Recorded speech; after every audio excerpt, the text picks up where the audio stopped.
नमस्कार मंडळी, मी आहे तुमची दर्शना फ्रॉम ॲगी सॅलेड्स आणि आज मी बनवणार आहे वेगवेगळ्या प्रांतातून फिरत आपल्या भारतामध्ये आलेली एक एक्झॉटिक व्हेजिटेबल्सची भाजी म्हणजेच झुकुनीची भाजी। चला तर मग साहित्याकडे वळूया।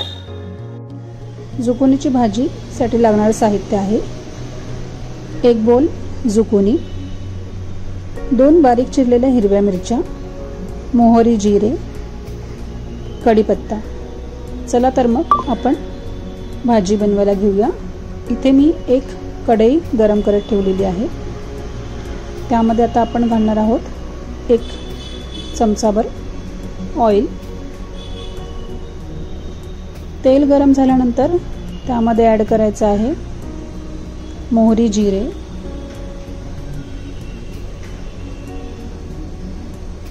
आता आपण ॲड करूया मोहरी आणि जिरे।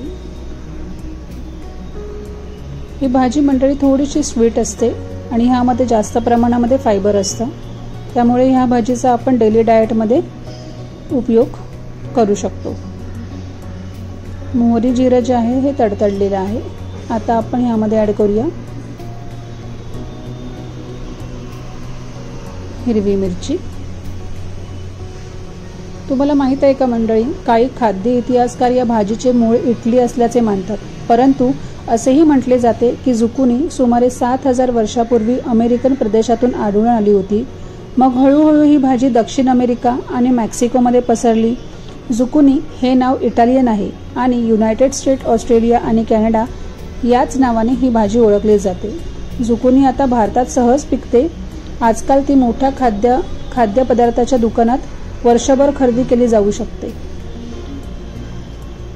झुकुनीमध्ये फॅट्स नसते, कार्बोहायड्रेटही कमी असतात, त्यामुळे हृदयविकारासाठी खूप फायदेशीर मानली जाते। शिवाय ती कोलेस्ट्रॉलही वाढू देत नाही।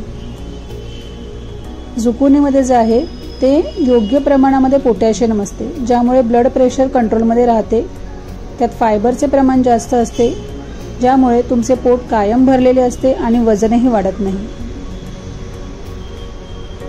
भाजी आता आपण थोडीशी ढवळून घेऊया आणि पुन्हा मग त्यावरती आपण झाकण ठेवून त्याला थोडं शिजू देऊया। मी छानपैकी ह्याला मिक्स केलेलं आहे।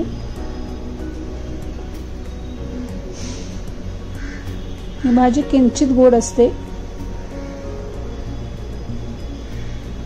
आता आपण ह्या भाजीला शिजू देऊया।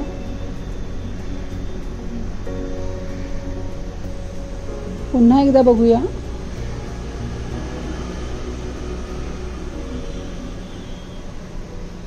वेगवेगळ्या पद्धतीने भाजी बनवण्यात झुकुनीचा वापर केला जातो बरं का। झुकुनी शरीरासाठी फार फायदेशीर मानली जाते। या भाजीने ब्लड प्रेशर कंट्रोलमध्ये तर राहतेच, त्याचा नियमित सेवनाने वजन देखील कमी होते। ही भाजी जी आहे ही भाजीमध्ये मी आता मीठ घालून त्याला परतवते आहे।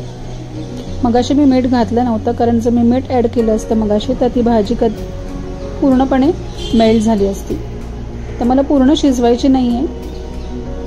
पुन्हा एकदा चेक करूया। भाजी जी आहे ही झालेली आहे। ह्याला थोडं परतवून मी आता गॅस बंद करून घेणार। गॅस बंद करूया आणि भाजीची प्लेटिंग करायला घेऊया। आहे ना अगदी सोपी भाजीची प्लेटिंग करून घेऊया। सकाळची आपल्याला ऑफिसला जायची घाई असते, तेव्हा अगदी वेळ कमी असतो आपल्याकडे, तर ही अगदी 10 मिनिटांमध्ये होणारी भाजी आहे। कमी इन्ग्रेडियंट्स आणि टाइम देखील वाचवणारी आणि अगदी पौष्टिक। ही तुम्ही तुमच्या रोजच्या टिफिनमध्ये घेऊन जाऊ शकता। भाजी रेडी आहे आणि मंडळी ऐकताय ना, हा एक घास तुमच्यासाठी। एन्जॉय। Thank you for watching. तर मंडळी, कशी वाटली तुम्हाला माझी आजची ही रेसिपी हे मला कमेंट बॉक्समध्ये नक्की लिहून कळवा। उद्या आपण पुन्हा भेटू अशाच एका नवीन रेसिपी सोबत। तोपर्यंत बाय बाय।